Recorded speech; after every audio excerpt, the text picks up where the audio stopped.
What's up, guys and girls? So, a lot of you guys have been leaving comments on getting hired in 2023 as a railroad conductor, and the game has changed. The game has changed significantly, and that's largely in part thanks to COVID.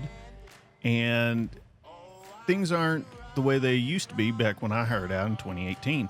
The process has changed across all the class ones, and it is a much different ballgame. People are doing things differently, but the core of how to get hired on as a railroad conductor is pretty much the same. I'm going to go over some key points with you guys. Here we go. Let's get to it.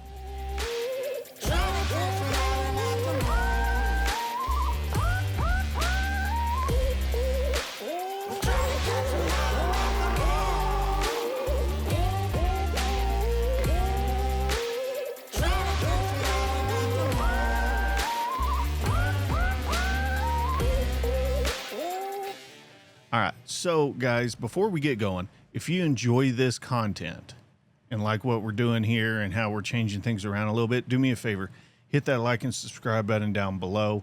That helps let YouTube know that you guys like what we're doing here and the content we're putting out, and helps grow the channel.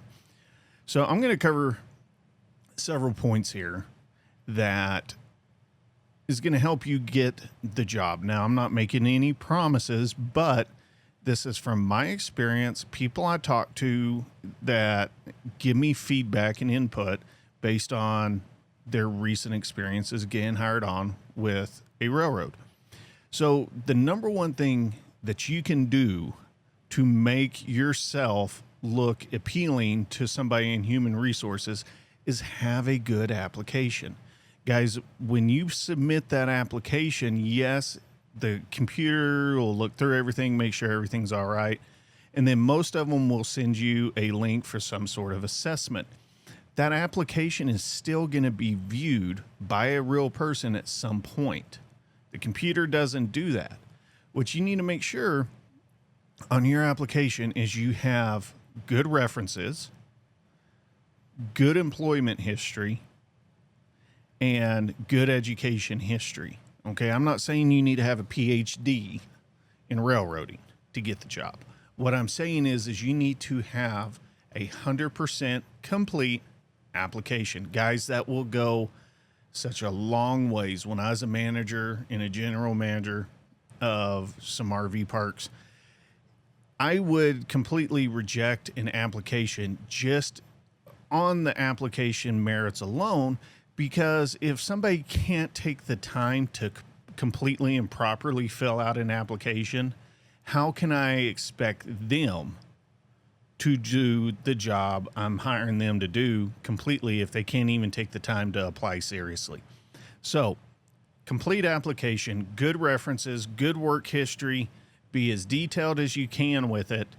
That goes a tremendous way with people in human resources and managers into getting a job. That's not just railroad, that's any job. So let's move on to key point number 2, the assessment. Most of these class ones do have some sort of assessment, okay? And what I mean by that is it is a general knowledge, reading, writing, might have some math in there. And then it's not uncommon for these assessments to have some sort of critical thinking or problem solving questions in there. If Sam goes and steals a package of pencils and you see it, what should you do? And then typically you're going to have 4 choices. Multiple choice answers usually include 2 absolutely wrong answers, 1 somewhat right answer, and then the 4th being the absolute best answer. Guys, when answering these questions, I cannot stress this enough. You have to do it from a goody two shoes / management perspective. Obviously, that one would be go talk to your manager. Okay. The other thing is conflict resolution. These are big ones in the human resource world. If it says you have a conflict with somebody, what's the best course of action to take? standard operating procedure is to talk to that person and see if you can resolve it. And then if you can't resolve it, go to your immediate supervisor. Guys, these are basic questions. So slow down, take the assessment and answer it honestly, but put yourself in a different point of view when answering these questions, and answer it as if you were somebody in human resources or a manager. That'll take you a long ways. They're the right answers. They're the correct answers. And it is doing it from the point of view in which the questions are being asked. Third point, let's just get right down to it. The interview process. Now, thanks to COVID, a lot of this has changed. Not many people are doing in-person interviews anymore. You know, it's being done through Zoom or some other sort of online video deal. Here's some tips for that to make yourself more presentable, okay? Because impressions are everything. This is your chance to make a direct impression on these people. For giggles, did do some of these interviews just to see what it was like. And I'm going to tell you right now, when you're on a Zoom meeting with 30 other applicants, you need to make yourself stand out. Remember, you're applying for what is considered one of the highest end blue-collar jobs in this country. They want professionals, they want smart people, and they want people that take this job seriously. As such, present yourself as such. I'm not saying get in a suit and tie, but look presentable, be clean shaven, and do something about the background behind you. Okay. These can also make a big first impression. What I mean by that is, take my background, for example. Yes, I got some moving stuff in the back. Nothing is trashed. And if I really, really want to just go the extra edge, we'll do something like this. All right. Now, I've changed my environment just a little bit, and I want to show you this. Okay. I'm not saying everything has to be spick and span, but make everything look organized. If you got like we got a bunch of our jackets and stuff back here that we're going through and, probably going to give some to Goodwill. Put something patriotic up here. Okay. Look organized. That's all you got to do. And here's the thing. These are background influences. They may not make a comment on this, but it does catch their attention. And next thing in that interview process, sit straight up and look at the camera. We all have this habit of wanting to look at what's on our screen. And I got two here. I got one here, one here.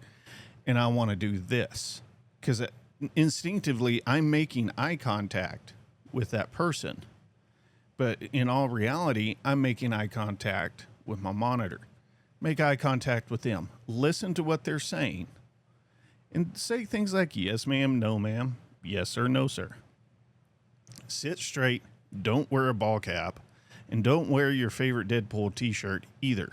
If you don't have a button-up collared shirt, wear a polo. Those are great. You can go down to Walmart and get you a polo for $15. Nice, clean. Will stand out and go a long ways. Even just a button-up shirt you can throw on. Another thing, for God's sakes, wear pants.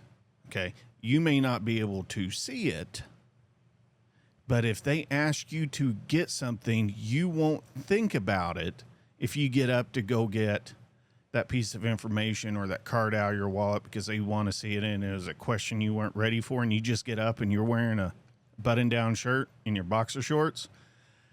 Telling you guys, don't be the thing they talk about over lunch break. Just a point there, okay? Now, number 4. Shouldn't have to say this, but I will. They still do drug tests, even though things are not being done in person right away. Eventually, you will have to do a drug test. These things are mandated by the Federal Railroad Administration, the U.S. governing body that makes regulations regarding the railroads, employees, and the carriers themselves. During your career, you will be random alcohol and drug tested. Hiring is no different. So, when you show up to training or whenever it is, do not be surprised if they ask you to do a hair follicle test. Do not be surprised if they ask you to do a piss test for alcohol. Guys, you're working for the railroad operating machines and trains that are over 18,000 tons. Do you really think they want you showing up drunk or high? No. So, if you are planning on trying to become a railroader and you're doing recreational stuff, stop. They will find out. And then your chances are just screwed at that point. Don't do it. Don't be surprised. Give me a pity party. I've been hearing some pity parties from people, from viewers that, oh, I went and did my drug test and I failed. I didn't know I was going to have to drug test. You're going to have to drug test. It's common sense. Period. Don't know what else you want me to say to that. So be patient. That's my last piece of advice for you guys. Be patient. You're going to have to jump through a lot of hoops. You're going to have to answer a lot of questions. You're going to have to do medical screenings, physical screenings, background screenings, education screenings. There's a lot of hoops these big class ones make you jump through. It's part of the gig. Everybody that works out here has already done it. So guys, I hope this helps. I'll catch you on the next one. Y'all stay safe. Hey guys, thanks for watching these videos. If you have any questions, leave us a comment. Also, if you're enjoying the content we're putting out, jam that like and subscribe button. Also, go ahead and check out one of these videos I have listed over here. See you guys on the next one. I appreciate all y'all's support. Here we go.